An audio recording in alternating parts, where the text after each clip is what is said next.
Hey, everybody. Welcome back to another episode of the Soul-u-tions Podcast. I have a solution this week that I really want you to consider leaning into more in your life this year. And that is considering rest as a solution to a lot of your problems. And I'm not just talking about the, Tara, I've tried it all kind of to get a good night's sleep type of rest. I mean, if that is you, you need this, but everybody needs to understand the power of rest and the role rest plays in our lives and what a simple solution it is to begin to give to yourself. So I'll see you on the other side of the intro. Einstein said, "We cannot solve our problems with the same thinking we used when we created them." Most everyone in the world is solving their problems the wrong way. Our problems come from our thinking, and we can solve them with our thinking. So, whether you're at your lowest, just trying to grow, or whether you are trying to sustain growth over your lifetime, join us as we push the boundaries of our current thinking and redefine how we find Soul-u-tions. The hope and the strength and the love and the smiles and the laughter of friends and family. Add it up, you'll find no limit to the possibilities. So, the last podcast I just recorded, because we do batch the recordings, is on intentionality. And one of the intentions that I set for myself this year is to figure out my relationship with rest and why I resist rest and why I burn myself out a lot. Like I'll go until I drop and just stay.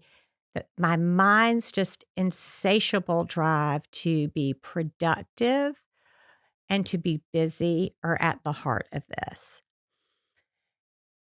In doing my rest research, of course, there are all the things that you'll see in both the magazines and in your favorite Instagram influencers' slides about rest, which is to,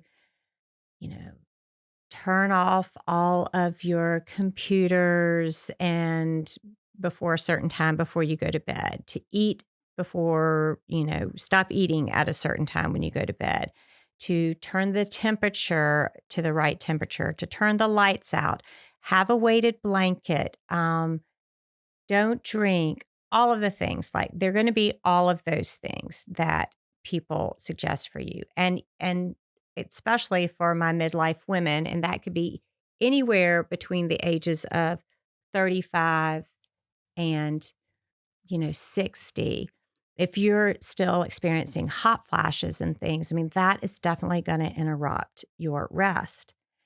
But another thing that impacts your rest truly is your ability to mind your mind, your ability to slow your mind down and to resolve the things that you can control and that you can resolve during the daylight hours, and to begin to let go of the things that you can't control.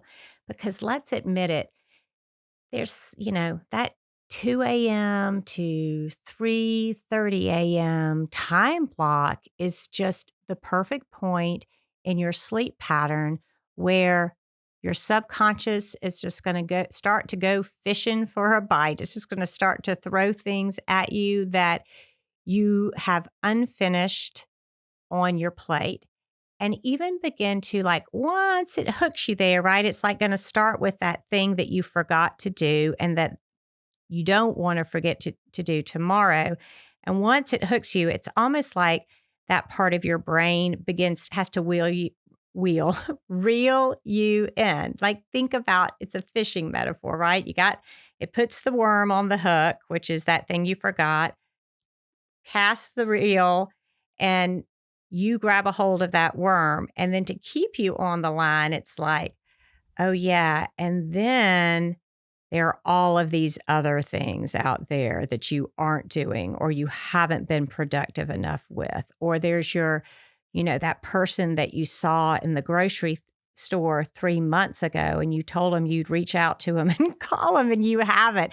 I mean, your mind will just do whatever it can to kind of keep you on that spiral of worry and concern.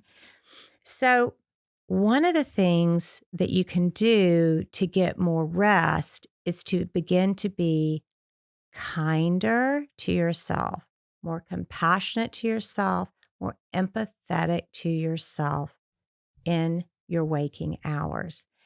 And one of the kind of unexpected places and drivers in understanding what is going on in our subconscious and our unconscious, I kind of ran across just in the past few months, and it has piqued my curiosity.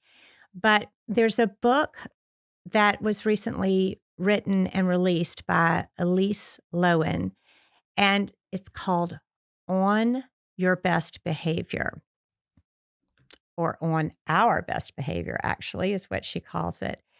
And her theory is this, that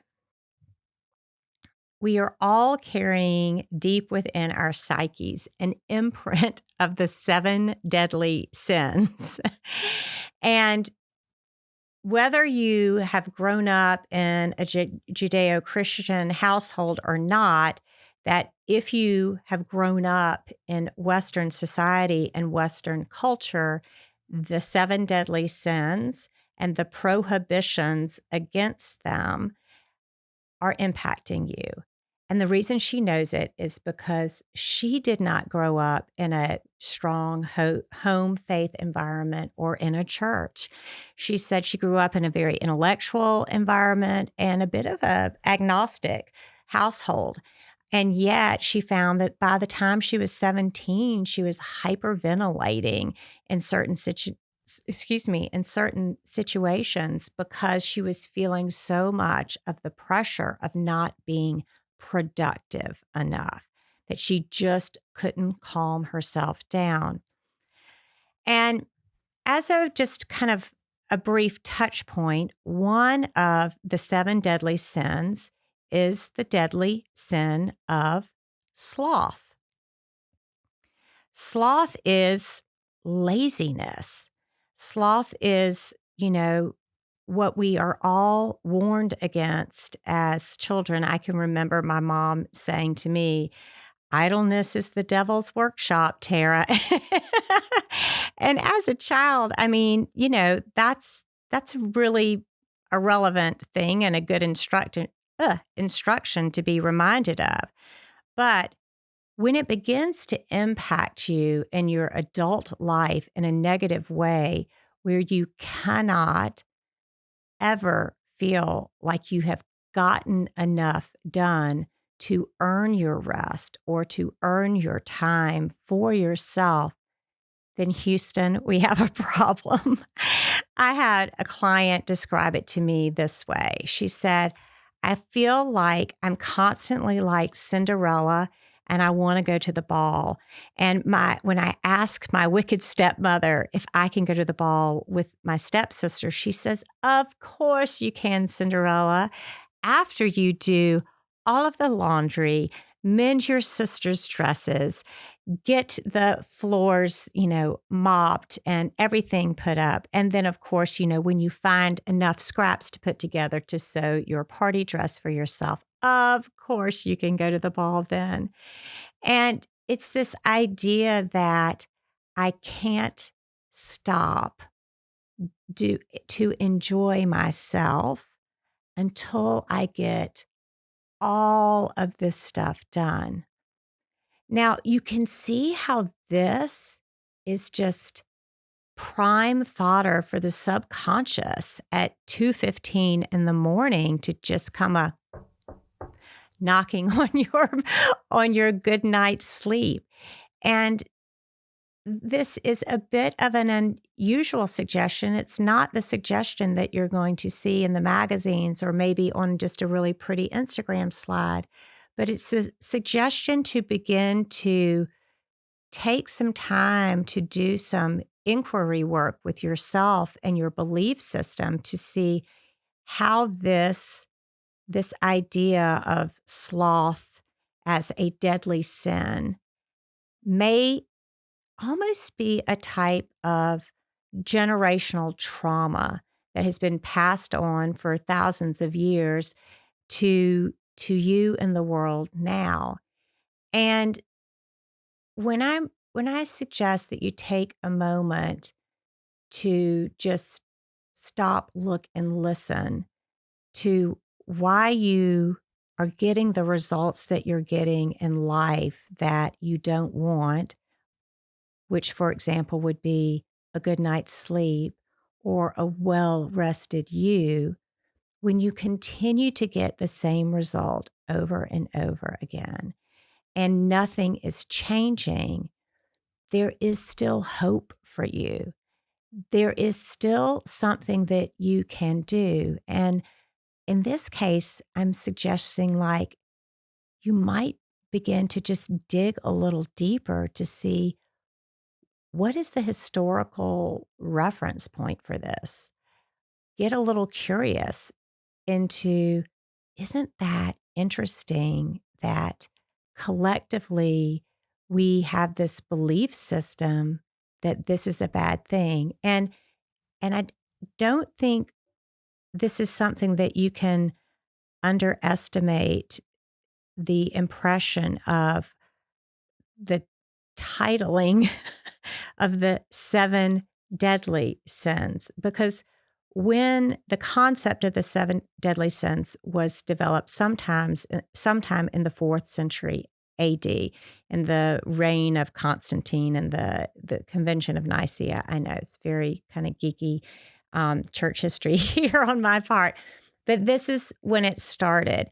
And then it was used, truly was used by the fathers of the church as a blueprint of when they developed this sacrament of confession, as a blueprint of things that you could just kind of say, oh, yeah, where am I on this blueprint, as something to ask for help from the priest or to ask forgiveness, like, oh, yeah, I'm just not working hard enough or blah, blah, blah. But then it's called the seven deadly sins, which means that not only is it just a sin, but it's the kind of sin that could send you into eternal damnation. And I'm giggling about this a little bit, but your subconscious is not giggling about it. Like, it takes this very seriously. You have to remember, as these human beings, we've evolved to keep ourselves out of danger. And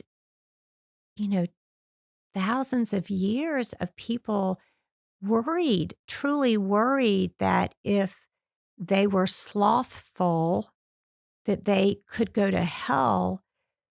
That transmits over the course of time, and then it gets like picked up by Dante Alighieri, and all of a sudden you have the amazing piece of uh, allegory literature, the Inferno, and you get these images in your brain as a teenager when you're reading this in your English class. And then you go to an art museum and you see something about it. And so something in you registers, that is dangerous. Never do it. You layer on top of that this post-industrial society that we live in, and this just drive for productivity. And you ultimately have the kind of the soup of the atmosphere that we live in now. And you can begin to understand like why we are experiencing burnout at such levels, why we can't stop, why we can't, allow ourselves to rest, and why our minds can't let us rest. So we really have to, and I giggle with all of this kind of geekiness on the church history, and I'm so appreciative of you listening to me in that. That's just that lawyer in me making a case for you. But the case I'm trying to make for you is a case of compassion and empathy for yourself. Like, meet yourself with such a strong sense of understanding versus being so mad at yourself that you cannot go back to sleep. I really want you to understand that this shift, if you take nothing else away from this podcast, I want you to take this one shift because this is something in the realm of things that you can control. When you wake up in the morning, and I did this morning because I had to teach a class, a guest teach for a big group of people. I did my own class, and then I had these two podcasts. So I had a lot on my mind of, oh, this is going to be a lot of output, Tara. And so I did. I woke up in the middle of the night. That was just enough that my subconscious needed for me to do. But what I didn't do is get mad at myself about it. I didn't get mad about not being able to go back to sleep. I didn't get mad at just the circumstance of it. I was able to just say, hand over my heart. I know that this is something that happens. And I want you to just right now practice with me, because if you do this right now, then tonight, when you wake up somewhere between 2 and 4 o'clock in the morning, I want you to be able to recall it. So we're just going to practice ahead of time here. We're going to rehearse a little bit here. Hand over your heart, and you're like, you wake up in the morning and you go, oh yeah, I'm worried about something. And put that hand on your heart and feel compassion for yourself. Like, of course, like, this is something scary I'm going to do tomorrow. I haven't done this before. I don't know these people. I've got to come up with something that I think will interest them and entertain them enough that they will stick with me. I want to come up with something original in a way that they haven't heard before. And so underneath there is something that I can tell that I value. I value, like, the product that I'm going to deliver tomorrow. And I'm worried about falling short of whatever it is that they will like. Maybe they won't like it. Maybe it won't be enough for them, right?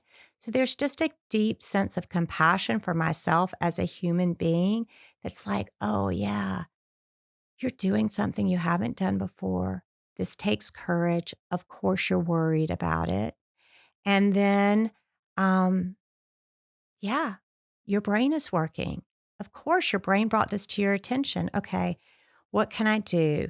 Just going to do some deep breathing exercises. And maybe one of the things I do is I get my iPad out and I kind of read something that's a little technical or boring, something that doesn't like get me.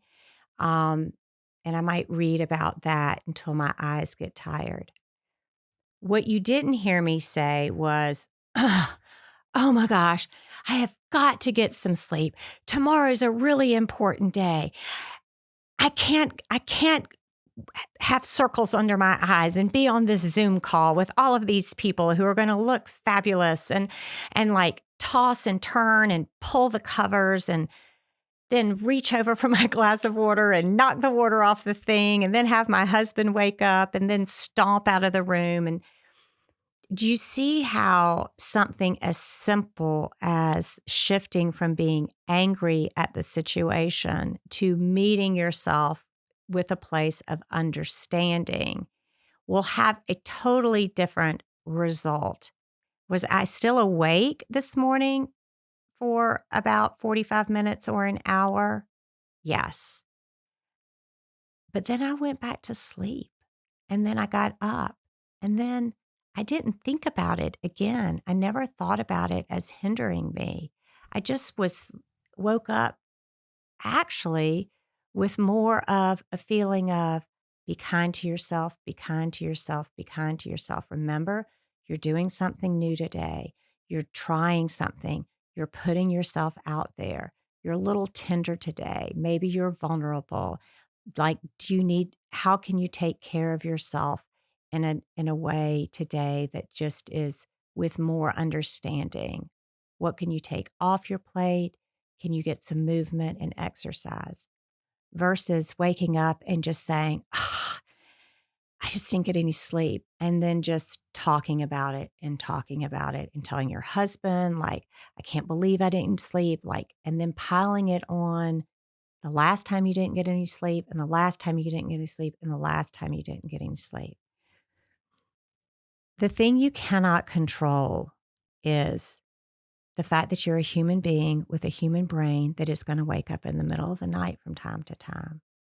The thing that you can control is how you treat yourself when that happens. And that is the part that I want you to know that will just pay off in such dividends for you if you meet yourself with compassion. That compassion, you will wake up with that compassion, like that was the last thing that you felt before you fell back to sleep, was a sense of compassion for yourself.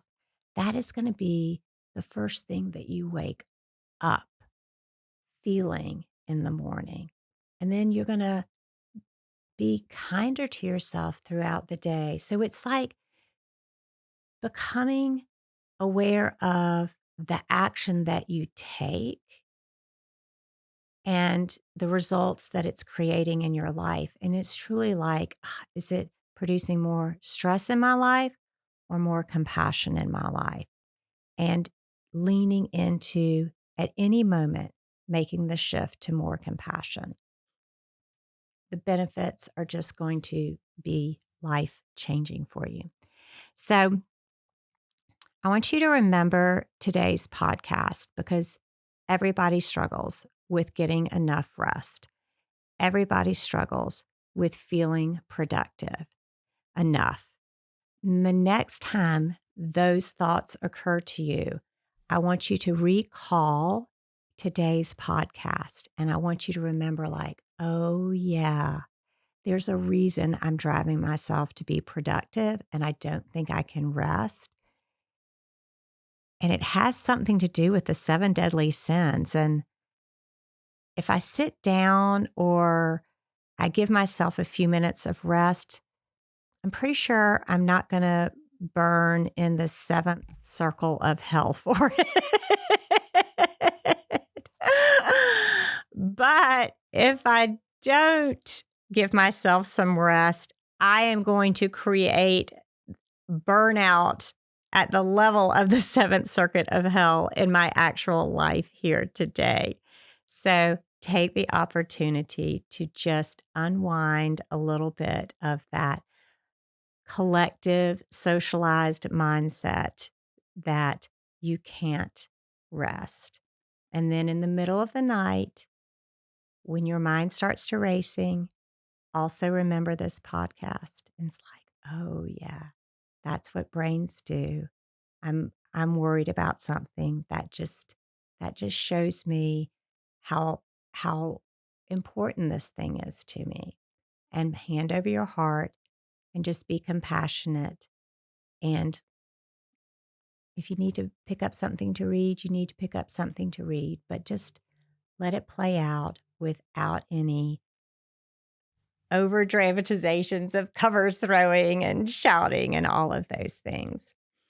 I really believe that the more well-rested we are, the more we have to give other people in our lives. And I believe that the more we understand what's getting in the way, what's driving us into unhealthy behaviors, the more that we can understand like how we got to this point, the easier it is to let go of those things and step into the new chapter of our lives. And I hope that chapter for you is experiencing yourself as a well-rested person.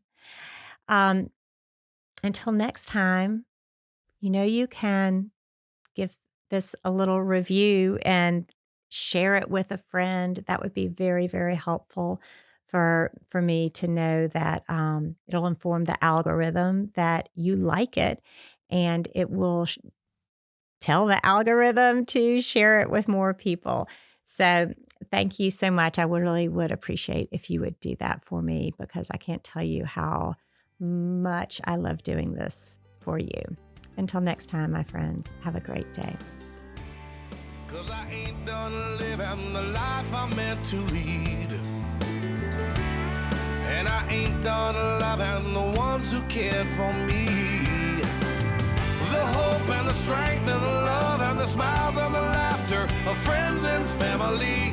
Add it up, you'll find no limit to